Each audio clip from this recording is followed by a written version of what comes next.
My name is Ibrahim Kasongo from Tanzania. One day I had a conversation with one of my friends in Europe.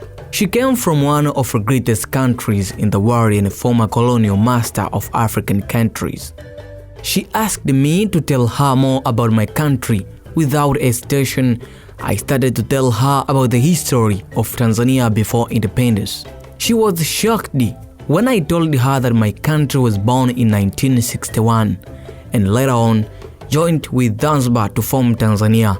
She asked me what I meant when I said Tanzania was born in 1964 and before that it was Tanganyika in 1961. After long explanation to her, I came to realize that she has not much knowledge about Africa and the problem her ancestors have caused to my motherland. Hey, I'm not here to blame or to offend anyone. I am here to share with you heroic history of Tanganyika independence under TANU from British. Welcome. Tanzania is an independent country. It is located in East Africa. She has her own history just like other African countries.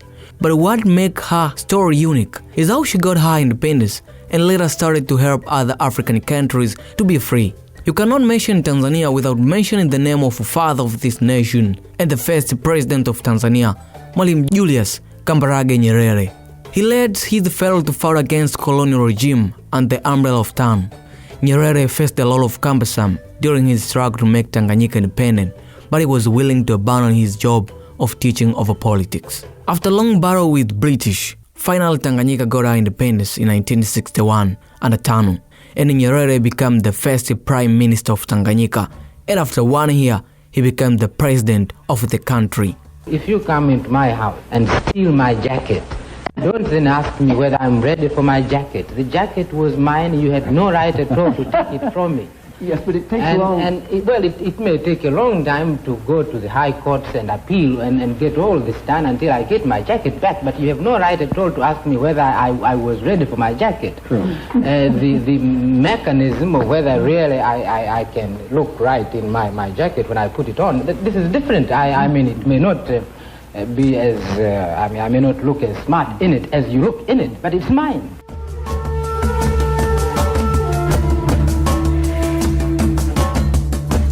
Unlike common leaders, after independence, Nyerere was not a selfish leader. He did not retire to fight against colonialism. Even after independence, he helped Mozambique, South Africa, Namibia, Angola, and other African countries to get independence and be free from colonialism.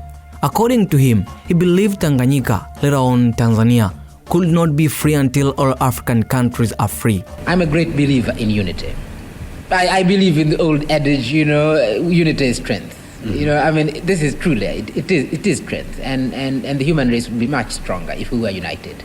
We would get rid of a lot of problems in the world if we could be united. And therefore, the human race must move towards unity. And continents like mine, a country like Tanzania must move towards greater unity, continents must move towards greater unity, and the human race must move towards unity. But the difficulties are not philosophical. The difficulties are merely political. It is one of those funny things in history that a state represents nothing.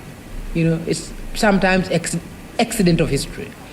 But once it is there, it has more power sometimes than religion, than philosophy, than all sorts of things. And people become extremely, while they accept philosophically we must be united, once you have these lines on a map and you have created the thing you call the nation, it's a big problem.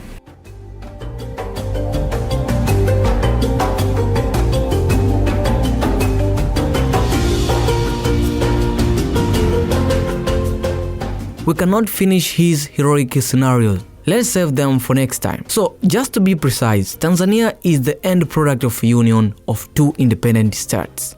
That is Tanganyika and Zanzibar in 1964. We have so many touristy attractions in my country. And I swear these few places that I'm going to share with you, they will leave you in a wow situation. So I recommend you to visit the country. The first place is Mount Kilimanjaro. It is the highest mountain in Africa. located in Kilimanjaro region, the northern part of Tanzania.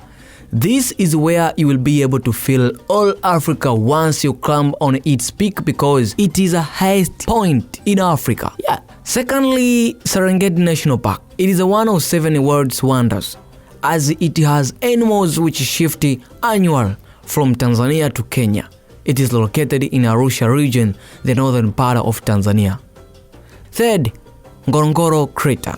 It is located in Arusha region, the northern part of Tanzania. It is from this crater where it is believed the first human being lived.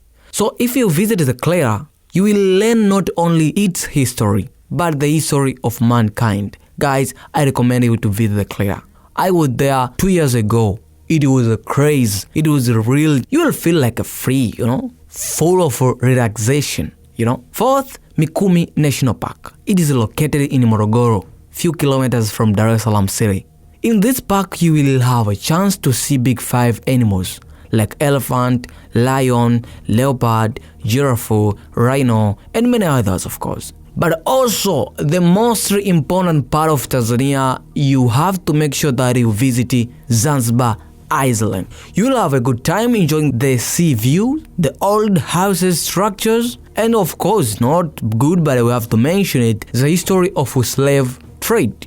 There are hundreds of national parks in Tanzania. You will enjoy to visit the country. I recommend you to do it immediately. The country is stable political, no civil wars, no violence. Its people are charming and they like people from other parts of the world. And if you visit here, make sure you contact me. I will show you the places which you will wonder. Welcome Tanzania, welcome Africa. I am Ibrahim Kasongo. Ciao.